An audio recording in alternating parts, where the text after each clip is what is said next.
Magandang araw sa inyong lahat. Ang tatalakayin natin ngayon ay ang Unit 13, Aralin 1, Ponolohiya. Ako nga po pala si Princess Cecilia, Grade 11 Patience. Ang ponolohiya ay ang pag-aaral ng makabuluhang tunog. Bawat wika ay may kanya-kanyang tunog batay sa paraan ng pagsasaayos nito upang ihayag ang iniisip o nadarama. Ang tunog na nagmumula sa lalamunan at bibig ay tinatawag na speech sounds. Sa tulong ng dila at labi at ilong, nalilikha ng mga tao ang mga tunog. So ano nga ba ang ponolohiya? Ang ponolohiya ay isang sangay ng linguistika na tumutok sa pag-aaral ng mga tunog, phonemes na ginagamit sa wika at kung papaano ang mga tunog na ito ay naiiba o nagbabago sa iba't ibang konteksto. Ito ay naglalaman ng mga patakaran na sa paggamit ng mga tunog sa isang partikular na wika o sistemang pangwika. Ang wikang Filipino ay binubuo ng iba't ibang tunog. Sa linguistika, phonetics ang tawag sa pag-aaral at pag-uuri ng mga tunog na ginagamit sa pagsasalita. Sa pag-aaral nito, malalaman natin ang wastong pagbuo ng mga tunog. Ayon kay Sid Alvarez, Magdalena Jocson at Pat Villaferte na mga manunulat, may tatlong salik para makabuo ng tunog. Una ay ang pinagmulang lakas o enerhiya na siyang gumagawa ng pwersa na pagpapalabas ng hangin mula sa mga baga. Ang halimbawa ng pinagmulang lakas o enerhiya ay ang araw. Ang araw ay isang pangunahing pinagkukunan ng enerhiya sa ating planeta.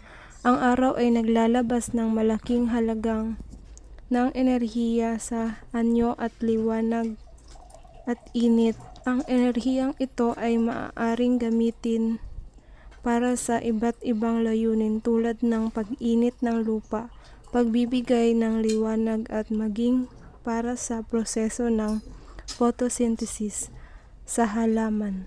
Pangalawa, ang artikulador o bagay na nagpapagalaw sa hangin na malikha ng mga tunog kung saan naroon ang vocal cords, basa, larynx. Ang artikulador ay tumutukoy sa mga bahagi ng katawan na ginagamit sa pagbuo ng mga tunog sa wika, kagaya ng dila, labi, panga, ngipin, palad.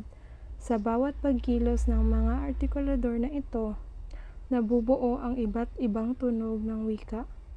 Ang pag-aaral ng artikulador at kung paano gumalaw ang mga artikulador ay mahalaga sa larangan ng phonetics at phonology.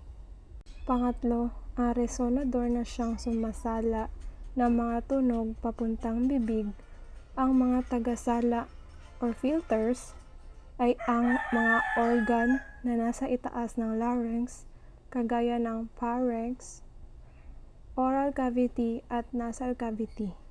Ang resonador ay nagre-refer sa mga bahagi ng katawan na nakatutok sa pagpapalabas at pagpapasa ng tunog sa iba't ibang anyo, kagaya ng lalamunan, ilalim ng bibig, ilong. Ang mga resonador na ito ay nagbibigay ng karakter at kulay sa mga tunog na ating naririnig.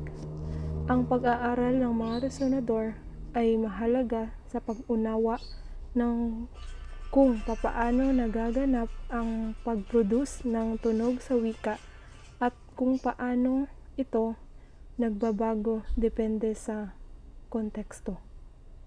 Habang dumadaloy ang hangin mula sa mga baga paakyat sa lalamunan or trachea, dumadaan ito sa larynx mula sa vocal cords. Mula sa larynx, dumadaloy ang hangin sa pharynx. Maaari itong pumasok sa bibig or oral cavity o sa ilong, nasal cavity. Lamang depende sa kalagayan ng malambot na bahagi ng ngalangala o soft palate. Kapag nakaangat at hinihila patalikod ang palate at sa bibig lamang pwedeng pumasok ang palabas na hangin, ang malilikha ay ang tunog na oral. Kapag nakababa naman ang palate at pumapasok ang palabas na hangin sa ilong, Ang mga tunog na nasal ang nalilikha, kagaya ng mga tunog na at at So dito, pinipigilan mong magsalita sa ilong lang lumalabas ang hangin, hindi sa bibig.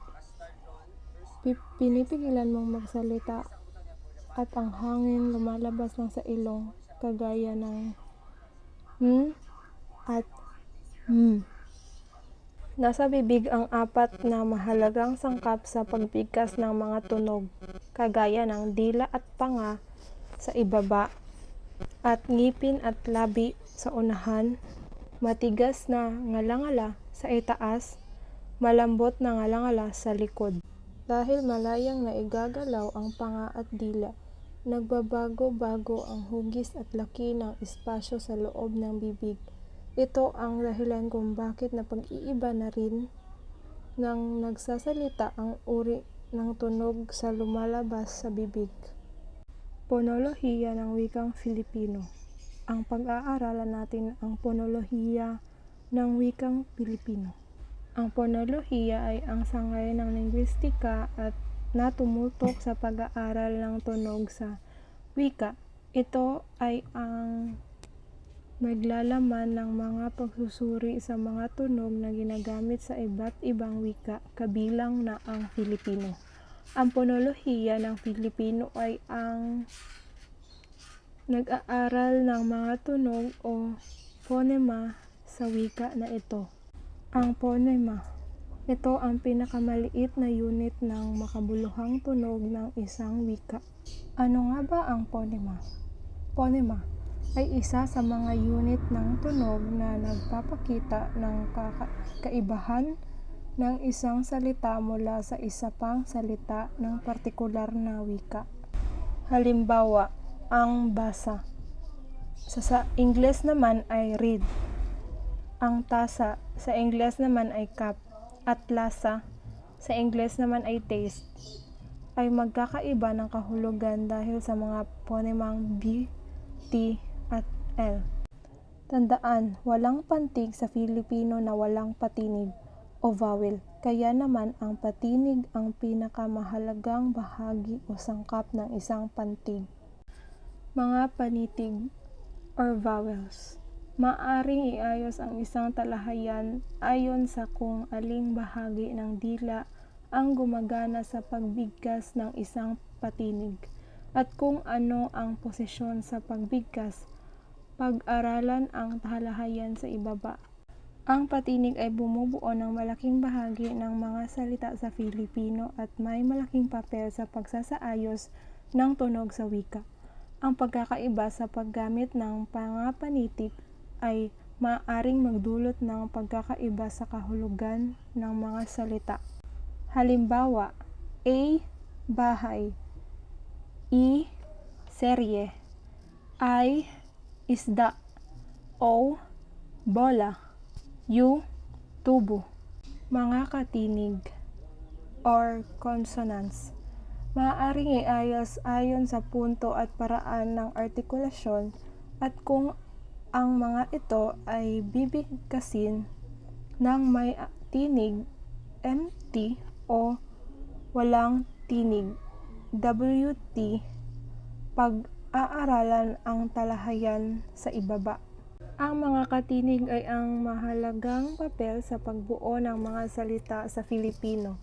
Ang mga ito ay nagbibigay ng iba't ibang tunog at kahulugan sa mga salita kapag isinama sa mga patinig. Mga diptongo. Ito ay alinmang patinig sa sinusundan ng malapit tinig na Y o W sa loob ng isang pantig. Ang diptongo ng Filipino ay aw, i, iw, i, oy, at uy.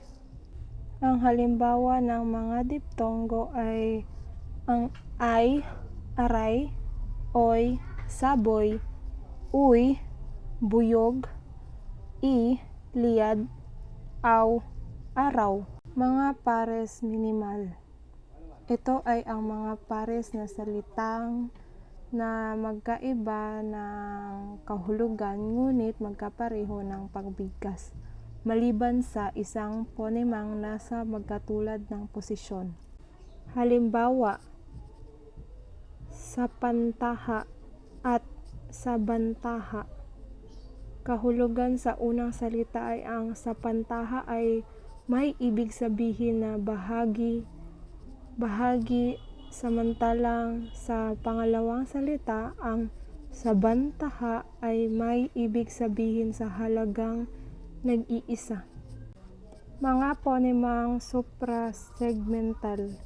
Ang ponemang suprasegmental ay tumutukoy sa mga makahulugang unit ng tunog na karaniwang hindi tinutumbasan ng mga letra sa pagsusulat.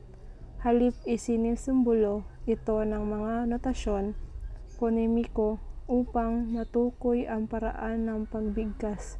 Ang mga uri ng ponemang suprasegmental ay ang diin o intonasyon at antala.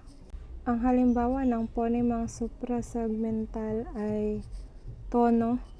Ang tono ay may kaugnayan sa pagtaas o pagbaba ng tinig sa loob ng isang salita. Maaaring maging taas, baba o patag ang tono depende sa wikang kinakausap. Pangalawa, intonasyon. Ito ay kaugnay sa pagtaas na at pagbaba ng tinig sa loob ng pangungusap. Ang intonasyon ay may malaking papel sa pagbibigay kahulugan sa isang pahayag, itinanong o pahayag na may damdamin. Pangatlo, bilis ng pagsasalita. Ang bilis ng pagsasalita ay naglalarawan kung gaano kabilis o kabagal ang isang tao magsalita. Ang pagbabago sa pagbilis na salita ay maaaring nagdadala ng ibang kahulugan sa isang pahayag. Pang-apat, pagbigkas. Ito ay naglalarawan kung paano isinasagawa ang pagbigkas ng mga tunog. Ang tama o maling pagbigkas ay isang ponema ay maaaring magdulot ng pagkakaiba sa kahulugan ng isang salita. Yun lang, maraming salamat.